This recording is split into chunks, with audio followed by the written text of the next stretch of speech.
Hello, everybody. I got to play probably 7.5 hours of Elden Ring. Damn.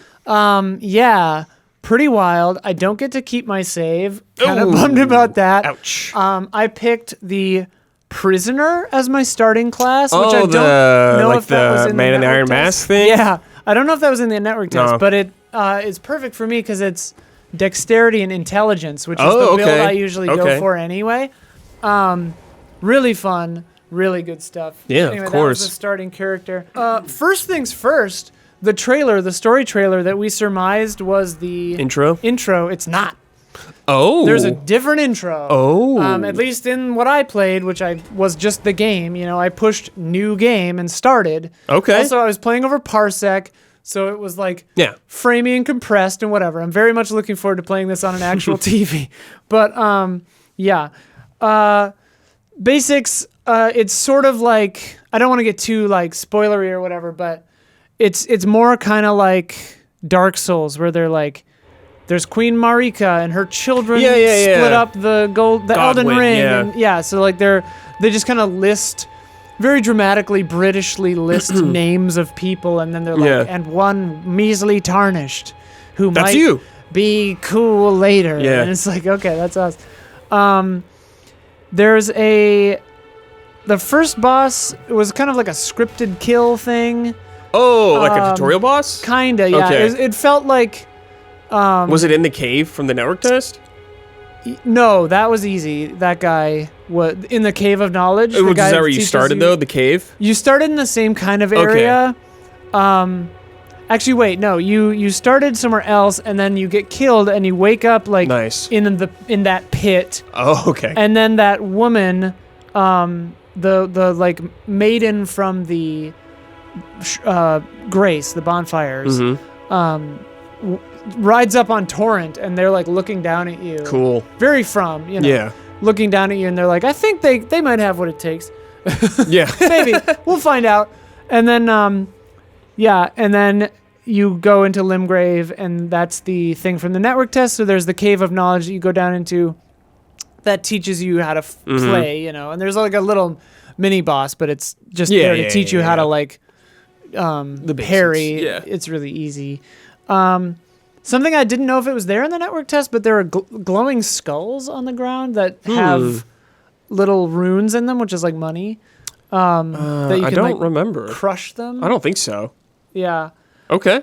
Something interesting is that you have to rest at 3 graces before you get Torrent, the horse. Really? And like, so the way the game is set up is you come out of the main area, you go to that church, and then if you're following the directions, you go to like the gate outside the castle. Yeah, I thought that was a scripted spot only there. No, so I guess it's the 3rd grace you rest at at all. Okay. If I'm understanding correctly. Cool. That's when you get Torrent, the spirit horse, and when you can level up when you meet old what's her name. The maiden, whatever. Yeah. Grace. Here was an interesting factoid. Oh. The graces, I thought. All right, so let's talk about the open world nature of Elden Ring, right? Because I have some new insights into that now. So you start in the first little area, right? The first grace you find is literally called First Steps. And there's that guy who's like, you don't have a maiden. You're screwed. Die in a ditch Yeah, somewhere. go die in a ditch. Go love to the that guy. castle. Yeah, and so all of the graces point. It's like the way this game does like waypoint markers. Oh, or it guides you? The bonfires have the guidance, yeah. right? Which is actually part of the story. Like other Tarnished can see the guidance, right? And like a lot, it's actually kind of interesting. Older Tarnished are like, can you still see it? Oh. And you're like, yeah. And they're like, it's been a long time since I've seen it. It doesn't show me that anymore. So Crazy. it's like, I guess it like, the force that's doing it like gave up on them or something. I don't know. It's interesting. But anyway, the thing that I thought would be the case from the network test is that all of them would point to the same goal. They don't. So if you go far enough in a different direction, they start pointing at a different thing. They you must can point do. you to like the dungeon. They point you to the big dungeon of that area. Okay. Yeah. So like I went south because my first impulse was, okay, I don't want to see the stuff that you did that in I've the already test. seen. Right. Well, actually, the first thing I did was I went and I beat that little pumpkin head boss so I could talk to the sorcery lady. So I did that, and then I went south. Because there were invisible walls in the network test. And so I was like, okay, my first goal is I want to get outside of those walls, because this is just the full game I was playing. And so I went straight south, and I went to this new, it's like an island past a bridge called Weeping Peninsula. And there's a place down there called Castle Morn. Ooh. But the thing I was really curious about was there's a tree down there, like a smaller tree. So they're called, I think, minor Erd trees. Okay. And so I wanted to see what would happen if you went to there, because I'm like, okay, those seem like kind of goalposts. So I went, and there was this crazy big boss just out in the field, but like really hard. Yeah. I actually didn't beat him because it seemed like that's Parsec. something. Well, it was over parsec, yeah. So everything was on a delay, but like pretty minuscule usually. But that's another interesting thing about this game. You can 100% just get into areas that are too hard for you. That's cool. And you just have to kind of figure that out. I like that. So like at one point I went and I found this thing called the Sciofia River Well. And I went down, and it was like an elevator, right? Oh. And it went down, I kid you not, for I think probably 45 seconds of like real time. Cool. It was just like going down and down and down. It was like cinematic. I was looking around, and it was like, and I wound up in this underground area with like, it looked like stars in the sky, but it was like a cave. Oh, sick. It was awesome. But like very immediately, I was like, oh. I was like, there are these tall, like weird, like lanky, like beast men down there. It's like going to catacombs first. Right, You're like, exactly. oh. It was like, I was like, okay, I am not supposed to be down here. I just looked around, like the stuff was cool, but there were late game, like I would get like better runes or whatever, like better like money things down there. So like I did a quick run and then like got the hell out of Dodge by fast traveling. Yeah. Another huge thing in this open world stuff is once you find a grace, you can fast travel to it from your map. So that's a huge thing. So you never have to do that elevator again, right? Right. The map was crazy. You have to find new map chunks by finding, they're like little, I don't know, obelisk statue things. In the world, yeah. And so, but you can get into an area and wander around for a bunch of time without a map. It won't fill in. It doesn't fill in as you go, yeah. So, but oftentimes if you get close enough, I think on the map it'll show where the thing is. Because like two or three times I saw on the map, like, okay, well there's the map marker. So I like beelined it over there. But yeah, this was cool. You like clicked on one of the sticks and it went underground on the map. And so there's a whole underground under the whole normal Limgrave. This game is huge. Yeah. It's going to be so big. Another crazy thing that led me into a bonkers area, I was by there are those ruins next to the dragon boss in the first kind of area. This didn't happen in the network test. I opened that chest in the little ruins that you go down the stairs, right? And I think in the network test there was just like an item there. Sure, yeah. It said, this like mist comes out and it says, caught in a teleportation trap. And then I'm like, okay, what's happening?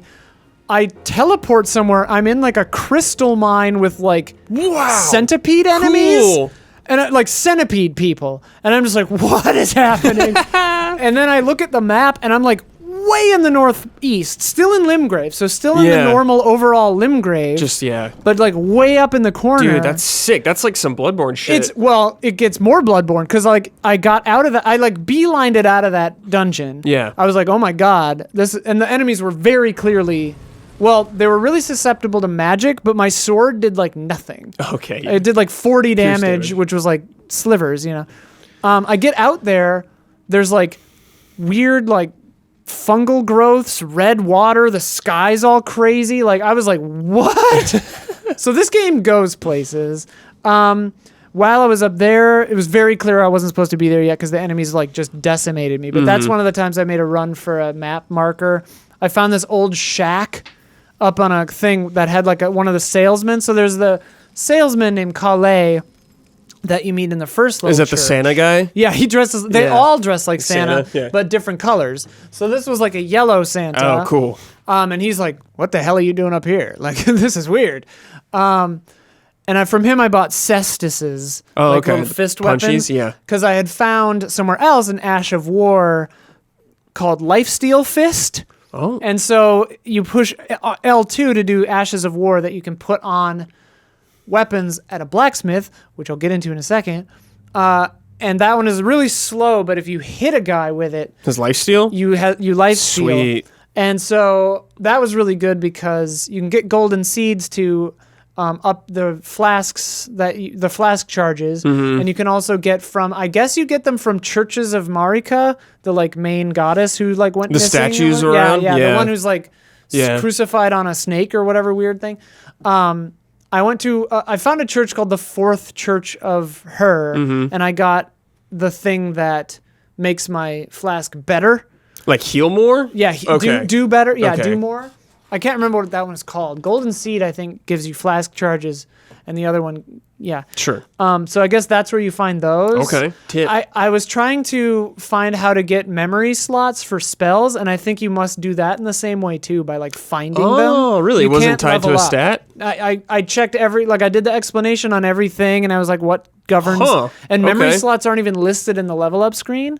So if you're doing magic builds, you just have to like Find them. find them. Interesting. Which is kind of cool, or maybe it's tied to the story. I don't know. Yeah. So, the graces don't all go in one direction. Yeah. Yeah, that's cool. I didn't know that. So, when you're playing, did it feel like it was leading you only to those areas? Like, did you feel like you could go to any part on this entire map? And You can go wherever you Okay. want. So you could do the theoretical charging Hyrule Castle thing from Breath of the Wild? Yeah. Okay. Yeah. I mean, I don't. That's the funny That's thing the about. feeling you got? Yes. I mean, like Breath of the Wild is the best comparison from what I can tell to this game because it's driven not by. You don't have any missions. You don't have any quests. Right. You don't have like a quest log. There's no journal, like in that sense. The only things are like, hey, maybe you want to go that way.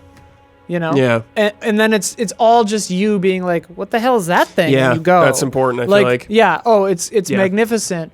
The one thing I found so far that made me think like, okay, open world game, like they had to reuse some ideas some places. Remember in the network test you fought you went down into a catacomb and there were those little stone gargoyles that were kind of tough and they would throw knives at you. Yeah. And then there's that boss that's like a big mechanical like stone cat. Yeah, the Guardian or something like that. There's several of those. Okay, so they reused some bosses. So, yes, Got I it. found a different... So, from the network test, I knew about 2 of those catacombs. I'd only done one of them. I beat one of those cat bosses. I did a different one. Took me a number of tries because it was tough because it was shorter on the whole, and there weren't any traps in this one. But I unlocked a shortcut that went straight to the boss at the end of it. But the boss was basically that same cat thing, mechanical stone cat thing, but with 4 ads.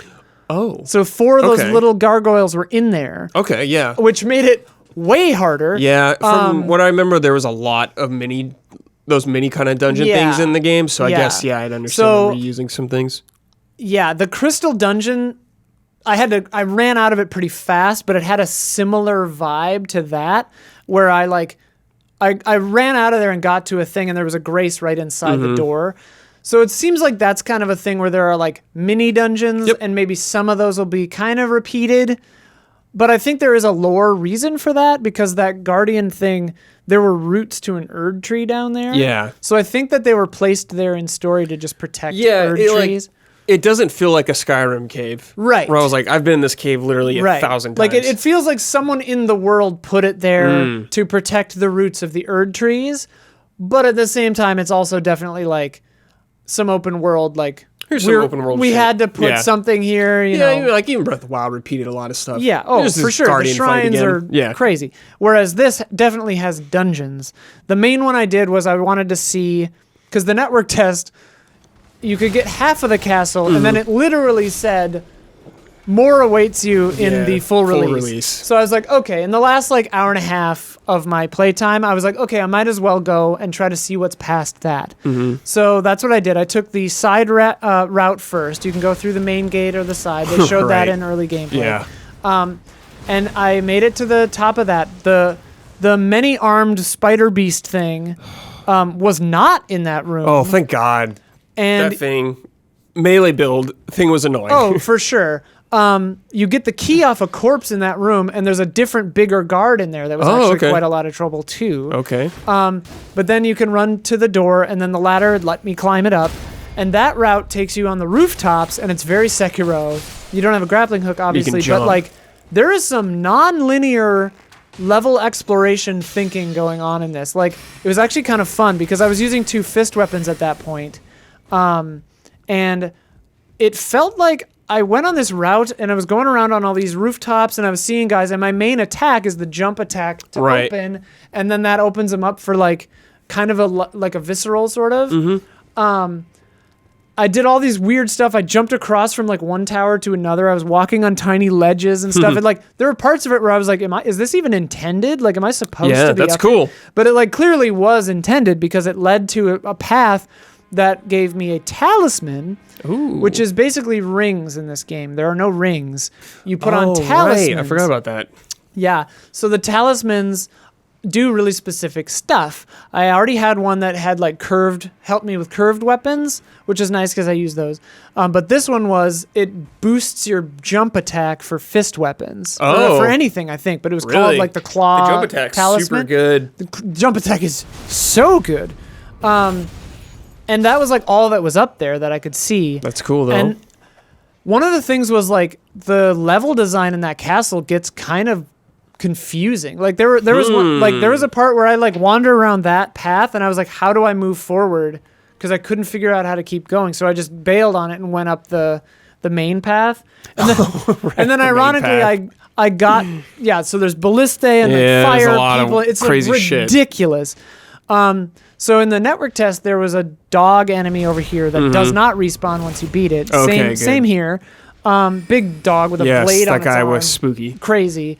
Really fun to fight though. Once you beat him, it's fun. The wolf summon helped a lot. Oh yeah, the summons are so good. They're crazy.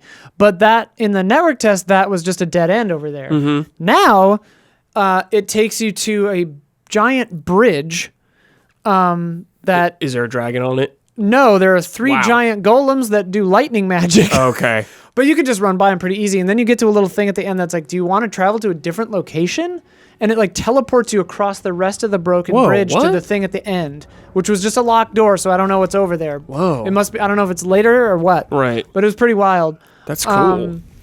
But yeah, there's stuff like that in this game where it's like you can get in a trap and get teleported somewhere else. You can click on a thing and get teleported across a bridge. Like this game, it doesn't just play by the numbers. Yeah. You know? I think that's the thing I want the most from this game was this sense of exploration even more than ever before, and this feeling like that you described as, am I supposed to be over here? Am I supposed to be able to do this? Like, that's what I want from this game, and it sounds like these newer areas are really diving into that more than some of the other areas. Yeah. Like, it definitely has that feeling of exploration, and like you can do kind of whatever you want. Mm-hmm. There are, like I said, like some stuff that's like reused or whatever, like, you know how you find that sorceress under, there's like a little mini boss enemy without a health bar, but like a harder enemy, and then you go down, maybe fight a boss, and then you go in and you see the woman with the helmet or like the mask who sells you magic. Mm-hmm. I found a different ruin with a different hard enemy that I went down, and then there was another sorcery, but she wouldn't talk to me because she was like chained up. Whoa. So it was like different, but similar, but different. Maybe like the same order kind of thing. They definitely were. They were dressed the same. But it's just cool, like lore implications. Mm-hmm. Okay.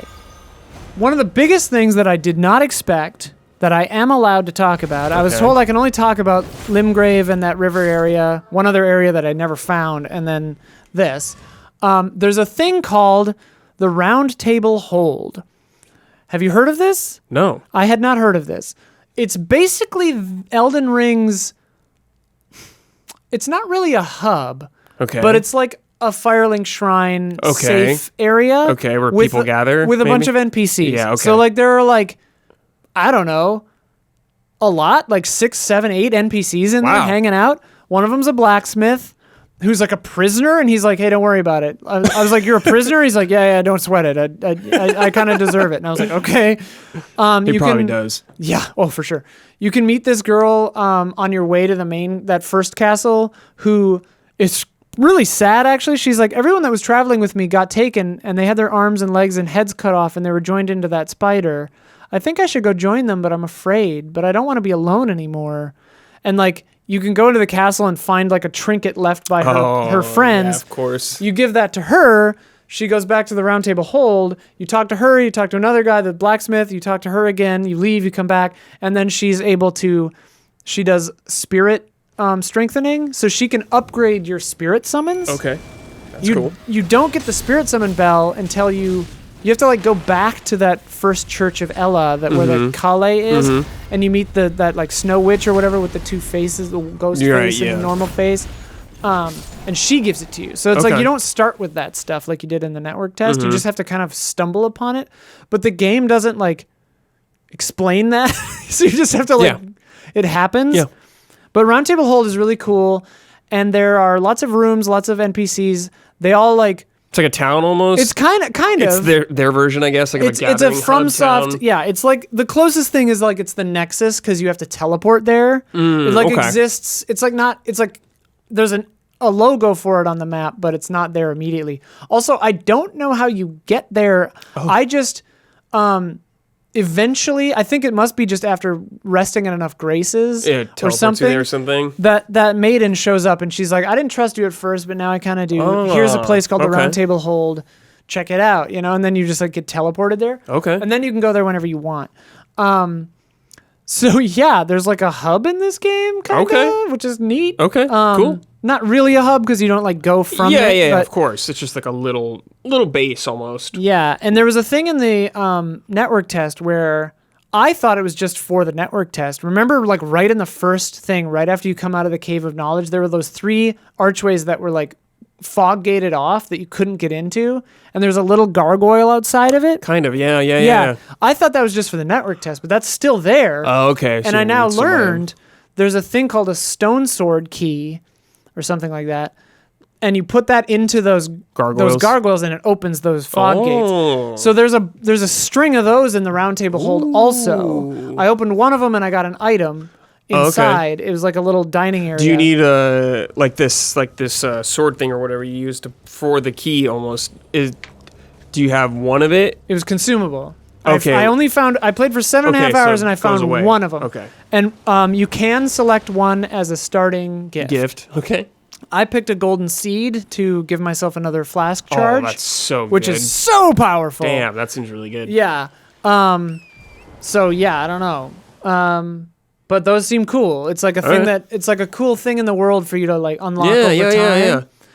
It's like reminds me of the Pharaoh's Lockstone from PS2. Yeah, it's like a Pharaoh's Lockstone for sure. In the Round Table Hold, there was this creepy like twin maiden husk. They were like holding a thing, but from them you get basically like Blue Sentinels Guild or whatever. You get a white cipher ring or a blue, which the white asks for help if you are invaded, and the blue is to go help someone if they're invaded. Okay. Yeah. Since I was playing on this network test though, I didn't co-op with anybody because there weren't like I tried to summon once and like there were no signs. Unlike the network test where there were like so many you couldn't get one before someone else got it. This one there were like nobody. So there weren't enough people playing. So I didn't try any of the network stuff. Oh my god. Okay. So going in, I was wondering where the George R.R. Martin stuff would be, like, apparent. Oh, sure. Right? Is he in it? No, not that I've seen so far. But I was like, okay, where are the, like, Gurm vibes going to sneak in, right? There's a character in the Round Table Hold who will, she says, lie with you, but she basically just cradles your head on her chest. And from that, you get like a buff. Okay. And you get a buff. Dragon Quest. That you get a blessing that boosts your poise in exchange for FP temporarily. Oh. And I think you just use it, and when you use it, you can go back to her and she'll cradle you again, and then really you'll get it back. Yeah. It's so weird, but it's kind of cute. Yeah, her name was like Fia or something like that. The blacksmith in the hold.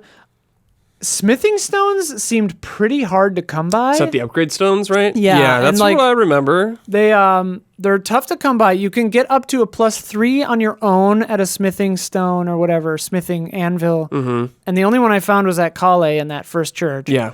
But fast travel is so quick that like just having one is fine. Yeah. But the blacksmith can take it up to +6 or something, I think. Okay. Or maybe more with different stones. But the stones were rare in my playthrough. Right.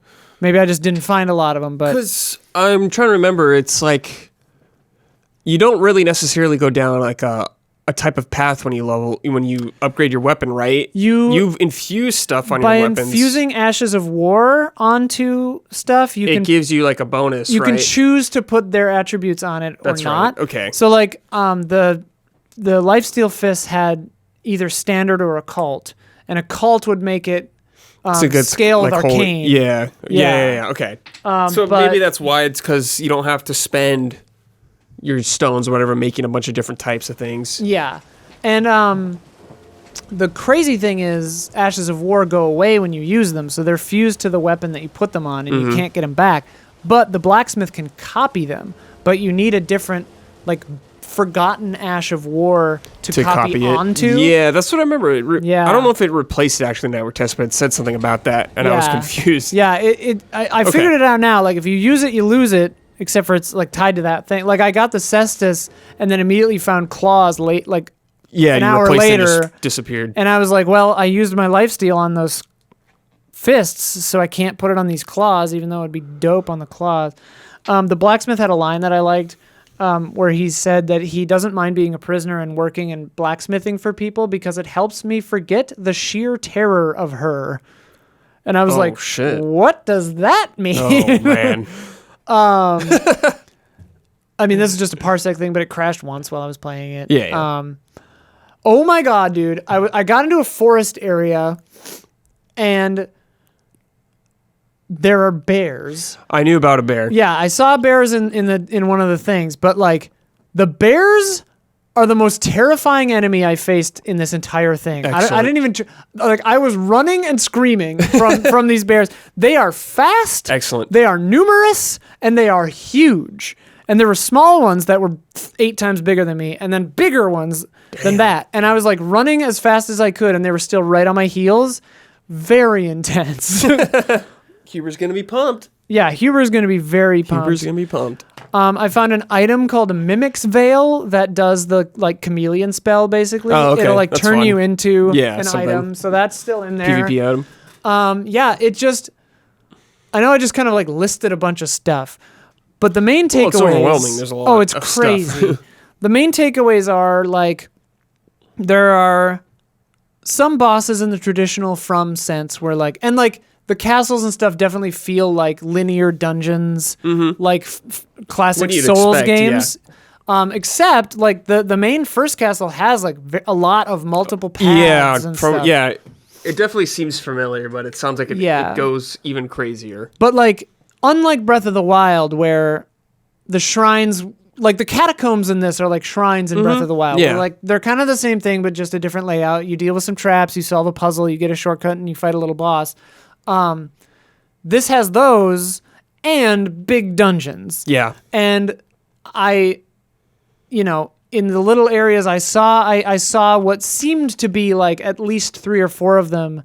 And that was just in like the first 7 hours of me playing. Yeah. And like that castle is huge. Like you can spend a long time in there. Massive game, dude. So like this game is huge. I think I've heard swirling around 30 hours.